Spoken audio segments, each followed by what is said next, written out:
World War is unlikely. I don't believe there'll be a third world war. Probability of this is very high. We are not going to have a third world war. We are currently witnessing a cold third world war. I hope not.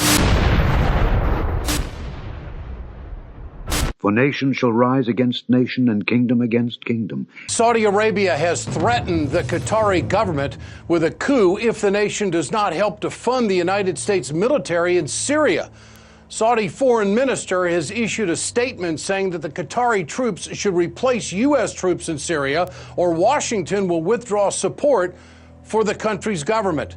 The threat is the latest in a series of disagreements between Saudi Arabia and Qatar going back to June of 2017, when the Saudis blockaded that Qatar port. Qatar is home to one of the largest U.S. air bases in the world.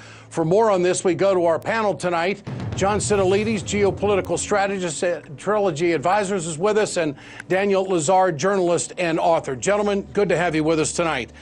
This is, on the surface, John Sitilides, a big issue for the Trump administration. This is going to be a defining moment on just how involved they're going to be in the Middle East. How do you see this unfolding? First of all, on the comment from the Saudi foreign minister regarding Qatar's position, it's a rather unusual and somewhat groundless speculative statement to make on behalf of the White House that would ultimately decide whether or not there's going to be a major U.S. airbase in Qatar. It's not up to the Saudi government. So rather unusual in that regard, and really something caught up more in the historic enmity between the Saudi ruling family, the Al Sauds and the Al Thanis of Qatar, that dates back to the 19th century and is caught up now in modern times to the support that has been alleged about Qatar and its ties to Iran, and also its support for Muslim Brotherhood. And I think, frankly, because the Qatari government has been the financial supporter for the Al Jazeera news network that has put out many reports that have been very problematic for Saudi and other Sunni Arab governments in the region. Daniel, is this what happens when you buy a bunch of arms from the United States? You get to throw your weight around because you know the United States is going to be there for you. You're a good customer to them, and I'm talking about the Saudis. This is quite a threat to Qatar. How do you see it?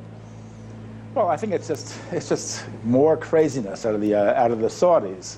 The Saudis are at war with virtually every country around them: Syria, Qatar, the UAE. They've had friction with Yemen. They're destroying. This country is on the perennial warpath and can't stop making trouble.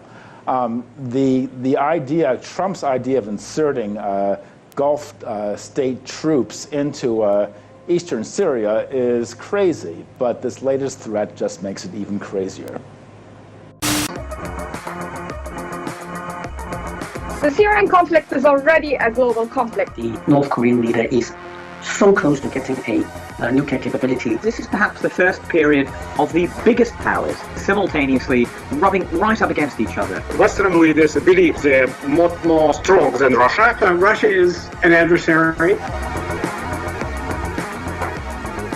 So many conflicts that have so many international actors involved. This is a new kind of war by proxy. The great powers are all being led by real nationalists, and of course that does make it difficult for any given country to back down in a crisis. And you have multiple players. Some of them could upset the apple cart unintentionally. Them misunderstanding us, taking democracy an essentially weak and inefficient form of government. From both sides, we have propaganda. The breakdown of those barriers in terms of acceptability of mass destruction.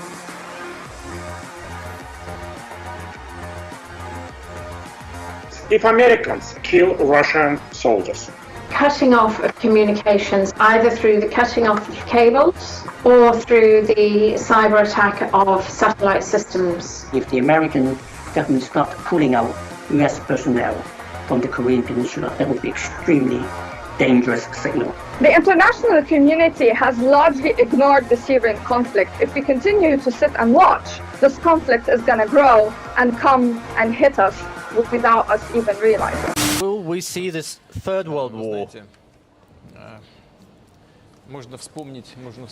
Well, remember Einstein? He said, I don't know what will be the methods of World War III, but the Fourth World War will be waged with sticks and stones. So the realization that the Third World War could mean the end of civilization, this realization, this idea should deter us from dangerous steps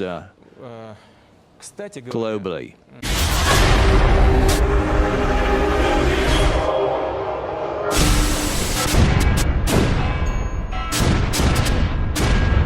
Little children, it is the last time. And as ye have heard that an Antichrist shall come, even now are there many Antichrists, whereby we know that it is the last time.